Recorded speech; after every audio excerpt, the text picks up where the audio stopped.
Yo, this is your first time here, welcome. If you've been here before, welcome back. My name's Steven and today I'm going to be running over the EXknight or EXknight lever back paddle attachment for your Ps5 Dualsense controller. So there are many advantages to having back paddles on your controller. For FPS games, for things like Rocket League, for ease of use or anything else, it basically means that you don't have to press the X or the square button, or on other controllers, similar buttons like that, you can map them to other things. For this is a cheap and cheerful alternative to buying something like a pro controller, like a SCUF. If you're interested in why I don't want to buy a SCUF controller, watch this video up here. There are also some other attachments like the extreme rate attachment that you can put in, but obviously you do have to take the controller to pieces and change over ribbons and stuff, and there's a lot of DIY involved in that, and maybe you're not comfortable with that. Kind of close to the same price point, just a little bit more expensive. However, this is a simple attachment that takes away any need for the stupid price or for taking your controller to pieces. Is this the solution? Well, I'm here to talk about it today, to run you through the features, what it does, whether I think it's worth it or not, and whether I think you should go out and purchase one. To be clear, EXknight, they reached out to me quite a long time ago. I'm just going to go with EXknight. So EXknight reached out to me quite a long time ago. Sorry to them that I've not done this video for ages.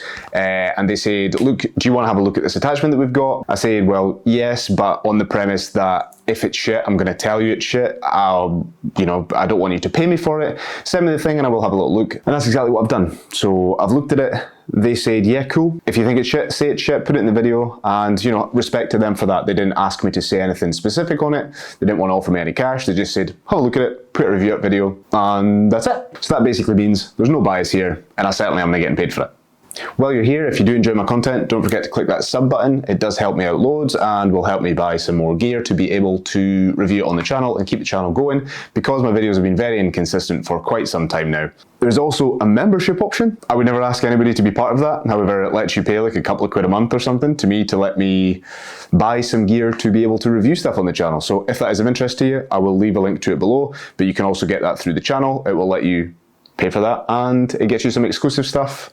If that takes off and there's a few people on it, then I will give stuff to you that nobody else gets. Anything you want to see in that, leave in the comments below if that is of interest. Might not be. If it is, let me know. Anyway, I'll not waste any more of your time. Let's get to it.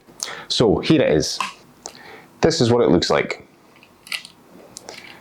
A funky looking attachment with some back paddles. That's it. What does it do? Basically, it just adds a means of you being able to press the buttons X and square from the back of your controller. So instead of being here and here, you would use the buttons here and here. There are many advantages to that, of course. These advantages are blatantly obvious in first-person shooter games and for convenience in other games as well. The main reason that back paddles are useful is so you don't have to take your right thumb off of the right thumbstick to be able to jump or slide or crouch or do whatever, and you can aim and jump and crouch at the same time. So that is why it is useful. I also quite like it in Rocket League because it means you can do exactly the same. You can make smaller adjustments without having to take any thumbs from them. But with this, you are limited. That way it will only press X and square, unlike some of the other controllers I've reviewed that have back paddles mainly for Xbox and PC. These ones you can map the buttons so you can put them to whatever you want, which is more useful in Rocket League, i.e. changing circle to your boost, B to your boost, whatever.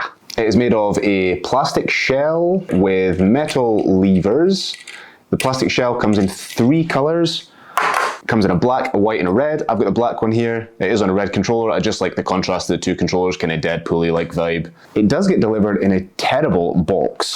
That reminds me a little bit of Saved by the Bell. Many of you guys will probably remember Saved by the Bell, but it was a terrible TV show back in the 90s. And yeah, the box kind of reminds me of that. It's very, very generic. Esport, gaming paddles, lever back, TM. It has game written on it and play and shit.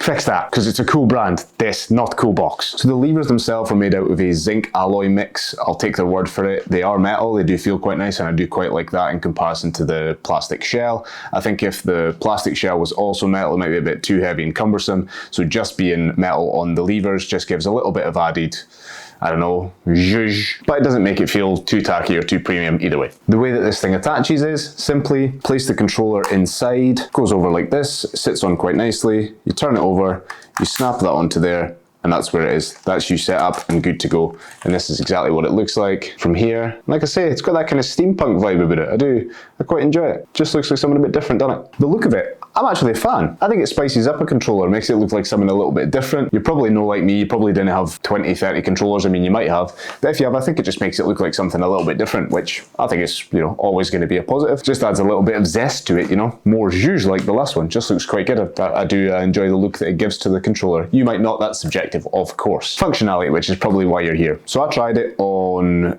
Call of Duty, tried it on Rocket League, tried it on Power Wash Sim.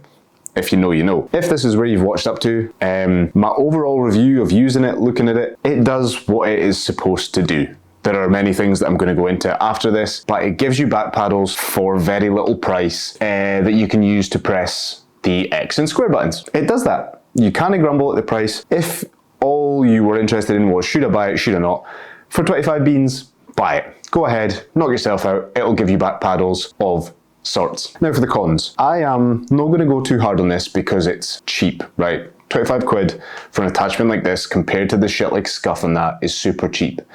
But I feel like this thing is like version 1 or 2 of 5 or 6 versions. So like, it's all right. It could be doing with quite a bit of refinement and it could be great. The two main things that I came across, one is on the left lever, there is quite a bit of travel between the lever and the button. So like if you let it go, it'll set off the button and then it'll just sit to the button and then have to press it. I'm being pernickety here, but just because of someone that has used multiple controllers with triggers, I'm automatically thinking, how close is this to using paddles on the back? Now that travel thing is quite annoying, and I don't know if there's a way to tighten up the screw to make it sit closer to it. That's probably something that would be useful to have in another version of it. If you could tighten up the screw that sits on the lever to be able to get it closer to the button, maybe that's what it is, because obviously controllers with use as well, the button will slowly by point blah blah blah of a millimeter will start to move down, so you'd want to be able to make the lever compensate with that as well, is what it is. The only other thing is that the levers, they don't move exactly as you would assume. So if you were just using this for the first time and had never used one with back paddles, you probably wouldn't care too much. But typically the back paddles you would press in the way. These ones probably press slightly more down, which is a little bit, I don't know, is what it is, but just for me it just felt a bit odd. And sometimes I'd have a tendency to kind of misfire. So when I thought I would press in the button, I'd maybe miss just because I'd pulled it slightly the wrong way. There are things to that, and I think that in a version 5 or version 6 or something like that, if it was to happen, you would have a couple of lever points that you'd be able to tighten or twist to be able to move it forward, back, up, down, closer to the button, and so on and so forth. And I really feel like that would take it to the next level. I know that that might increase the price point, but if they were able to squeeze it down and add some of those little features, I really feel like it could be a bit more of a knockout. So all in all, it's a good start. Is it worth buying? Yeah, probably. For the money that it is, I would say it's worth trying. If you've got another controller that you can use, like something like a Nikon PS4 controller that you can use on PS5 that has paddles, I would stick with that. Obviously, this isn't going to turn the tides for you, especially when the Ps5 controller is a fantastic controller, but does it beat out the Pro controllers with paddles? Probably not for the time being. It's a good start. Is it worth buying for 25? Yes, it is. Give it a shot. Let me know what you think. If you have any questions about it, drop a comment down below and I will be more than happy to help. I'll leave a link to it if you want to buy it down in the description. And nothing else really to go over today. So yeah, if you did enjoy this video, don't forget to click that sub button. Remember, you can become a member of the community if you want to. And anything that you're interested in seeing me review, leave that in the comments as well. Thanks so much for watching, and I will see you in the next one.